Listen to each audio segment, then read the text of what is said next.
And this is Indie Game of the Week. Do-do-do. Do-do-do. And this is Limbo, one of my all-time favorite indie games, which I had completely forgotten about until we started the series and we were looking for, what should we do next? And I found this one. I was like, oh, all right, I remember that game. I loved it. Go ahead. Sorry. I briefly spent the $10 it was to get this game, and it's very relaxing despite how eerily creepy the background is. Yeah, it is super creepy, and I don't think there's any text in the game other than your menu here. Because, that was a loading screen where I was just standing by myself, and I forgot that I'm supposed to start walking, and you just figure that out. And the whole game is kind of puzzle solving where you just figure stuff out. There's no just like old games where you didn't have specific directions. Right. You just... What the fuck? That was the controller. Apparently you could play this game with the controller, which I was Oh, hey. Look at using, that. and then it vibrated. So there you go. Fun fact. So again, there's no real context clues. You just kind of keep pressing buttons until you figure out which button is to grab. By the way, it's X on the controller. Then you climb up and don't get decapitated. Right. And then you have to climb on the rope. Now, did you have to press anything to grab the rope? No, you just grabbed onto automatically it. grabbed Yeah, onto it. it's I don't want to say forgiving because it's very creepy and morbid. But at the same point in time, it's not frustrating for the wrong reasons. It's frustrating for the right reasons. It's not like I can't make this jump. Good. That's always good because there's some games where it's like you have to be right on the edge to get to the next platform. And it's only hard because it's like I just barely fucking missed it. And this game is not like that. Cool. But the puzzles sometimes can get complicated, and that's a thinking thing, not a... Gotta use your brains, people. Yeah. It's a very artsy game, as you can see. It's got that nice black and white tone, and that's it for the whole game. There's no color. Very beautiful. If I remember correctly, we can't really listen right now because we're recording. The music's also very nice. Nice. Now, did you automatically jump out, or did... No, I pressed that. And That's see, right, like hump here, that you rock. can see I can't jump up here. But the way to solve the puzzle is I come over to the boat, and I grab the boat, and I'm able to pull the boat up onto the land, which I can then jump on the boat and then jump on the Nice. thingy. So, see, ta-da. And you pull yourself up, pull myself and then you up. can climb that rope or vine. Yeah, and then jump across. So again, there's no instruction. You just kind of got to figure it out.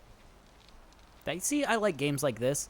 I'm so sick of games that are just like, press A to jump across the bridge. Yeah, it's cool because they came up with a way to do the tutorial, like that simple puzzle, without saying, do this to do this. And then it progressively gets more and more difficult. Right, it's just Now, figuring it those out. look like bear traps. Yeah, and actually, just to watch how morbid this game is, You die. yeah, you die and you got your head decapitated and you're like a 6-year-old boy. Who, by the way, the whole premise of the story is your sister disappeared and you're looking for her. Now, when you do this, do you have unlimited lives? Or Yeah, you do have unlimited lives, and I want to say you can see a counter at the end. Of to how see many times you've long- died? Yeah, it doesn't say it here, but I think it'll tell you how many times you died. I could be wrong about that, so don't quote me on that. But that is pretty neat. It's a very relaxing, very non-stressful game because you do have infinite lives. Yeah, and you never go too far back. And there is an animal that's dead in a trap. Yeah. Oh, fuck. That was That you just totally jumped in. unintentional.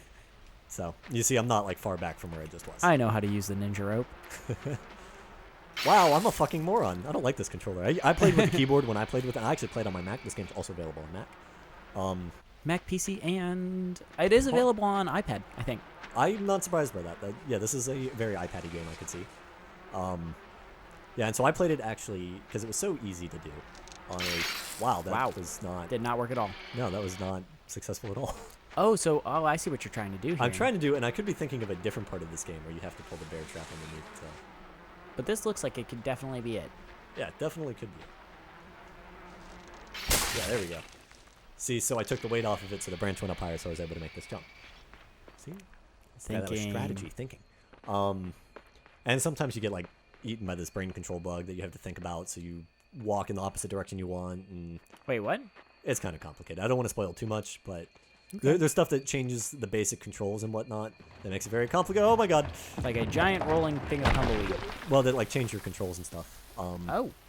Which is cool and fun and makes it... And frustrating all at the same time. Yeah, it just makes it different. So it's not just the same basic platforming thoughts you have to do throughout the game. That's very neat. This was that's a pretty old indie game. This one's been around for a while. Yeah, it is pretty old now. I think about it. I probably played it 2 or 3 years ago now that I think about it. So... And you just continue walking right until eventually you do it, and then you're not always in the forest. At one point, you're in a city thing. Push the crate. I think I floated this. Do you? And you can't swim, by the way. You can't swim? No, you can't swim, by the way. Okay, well, you just drowned. Yep. Oh, you see that vine there? Yeah. You got to bring this box over to the vine. I was going to try to float on it. It didn't look like that was going to work, Joey Paris. I know. So you come over here. We got to stop singing that song. We got to. I mean, that's like our go-to right now. Yeah. So we're going up the tree. And then, oh, so I think you have to swing on this one if I remember right? That's... Yeah. So you can swing like Tarzan. Cool. So Very chill. And then jump. Yeah. So we have to get to the top of this tree? Yep. Wow, that was a very close I didn't jump. think I was going to make that. Me either. But I did, so it's okay. Good job, Joey. We're jumping. And then... Ayah! Nope, I missed it. Ayah! Okay. We're going to go all the way back. Is it here. possible to jump into something and get impaled? Yes. Not any of these particular things, but it is definitely possible. And you can die from falling if I remember correctly, so I'm going to go ahead and take the slow way down, which is this one. No, man, just go for it. Wing it. So, and now, I knock that tree over, and... You got to push it into the water. And then I go over the water here. And now Thinking. Yeah, thinking. You can ride that, dude. Can I? Apparently not. I guess not. Yeah.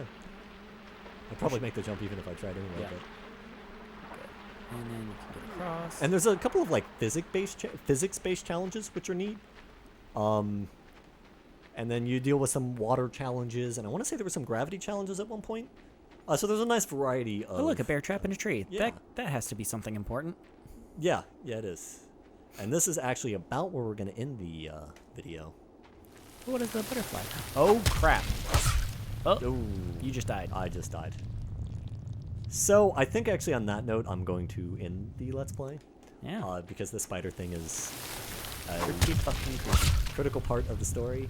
It No, I want to keeps say critical part of the story. And there's not killing too you. much. Well, there is a story per se, but so this is kind Nothing of where, narrated, though.